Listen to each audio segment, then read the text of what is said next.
সংস্কার ৩১ দফা আমরা প্রদান করেছি ২০২৩ সালে বিএনপির পক্ষ থেকে আমাদের ভারপ্রাপ্ত চেয়ারম্যান জনাব তারেক রহমান।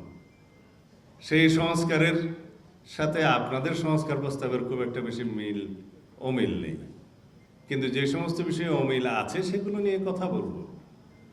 বাট তাতে আপনি নির্বাচনের রোডম্যাপ ঘোষণার জন্য অপেক্ষা করতে হবে সে তো মনে হয় না। যদি আপনারা কাউকে সময় দিতে চান, কাউকে অর্গানাইজ হতে দিতে চান বা অন্য কোনো উদ্দেশ্য থাকে সেটা অন্য কথা। যাই হোক, কালকে একটি রাজনৈতিক দলের শুভ সূচনা হয়েছে। আমরা আমাদের দলের পক্ষ থেকে জনাব রিজভী সাহেব গিয়েছিলেন, আমরা স্বাগতম জানিয়েছি। তার আগের দিন আমাদের বর্ধিত সভা থেকে এখান থেকে আমি তাদের নবযাত্রাকে স্বাগতম জানাই, কারণ বহুদলীয় গণতন্ত্রের প্রবক্তা তো আমাদের এই দলের প্রতিষ্ঠাতা মহান রাষ্ট্রপতি জিয়াউর রহমান। গণতন্ত্রের মাঠে শত ফুল ফুটবে, সেটাকে আমরা সব সময় স্বাগত জানাবো। তাদের একটি উদ্দেশ্য নিয়ে কথা বলতে চাই। আমি পত্রিকায় দেখলাম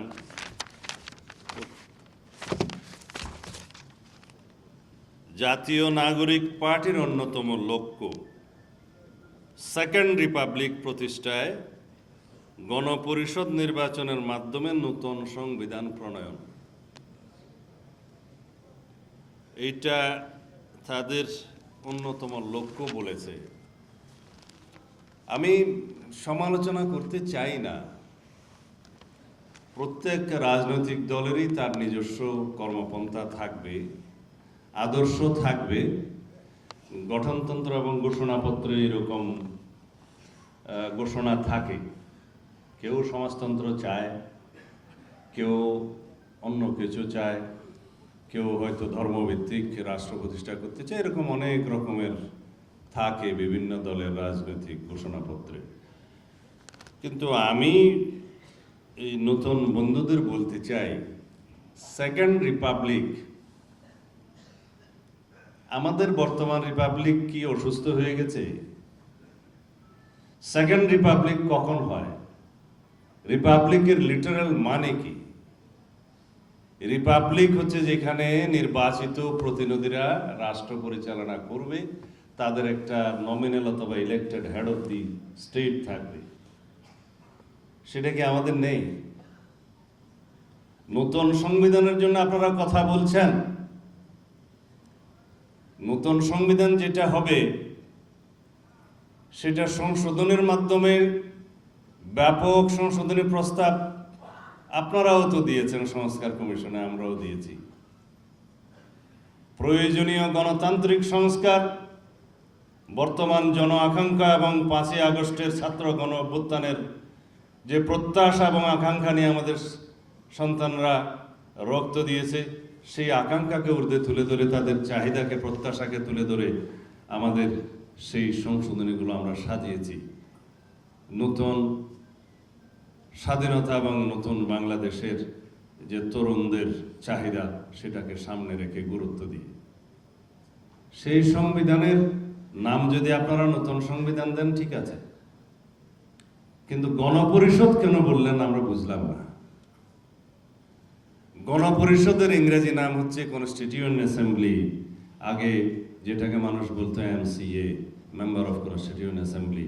এটা অলওয়েজ হয় মানে in the Inception of any independent country, যে সময় দেশে কোনো সংবিধান রচিত থাকে না, হাতে থাকে না, কোনো একটি নতুন রাষ্ট্র প্রতিষ্ঠা হয়, তখন গণপরিষদের প্রয়োজন হয়।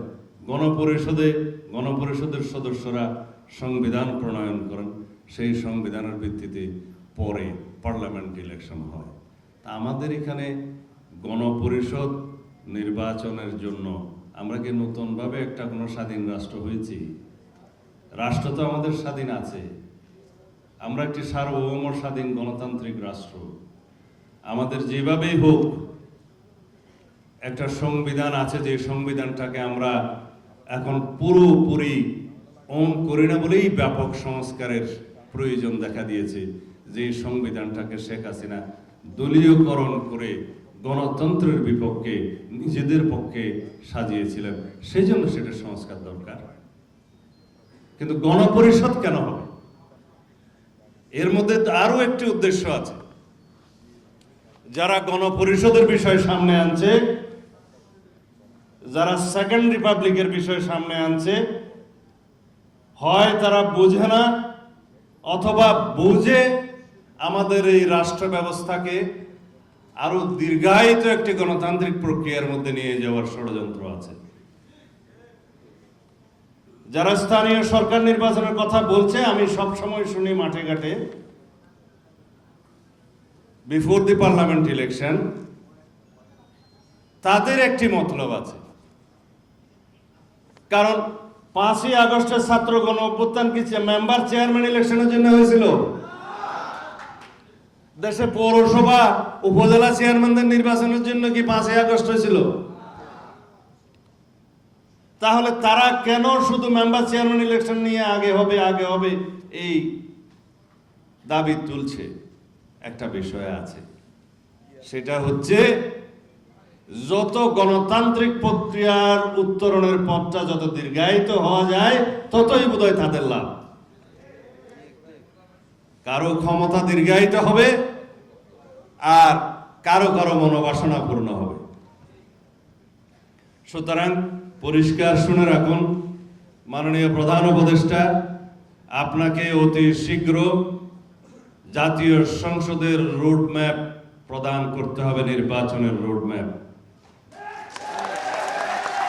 যদি আপনি কোনো বাহানায় এই মাসের মধ্যে জাতীয় সংসদ নির্বাচনের রোডম্যাপ প্রদান না করেন, তাহলে সেটা আমরা রাজনৈতিকভাবে গণতান্ত্রিক শক্তিগুলো বসে আমাদেরকে পুনরায় নির্ধারণ করতে হবে আমরা কোন প্রক্রিয়ায় গণতান্ত্রিক প্রক্রিয়া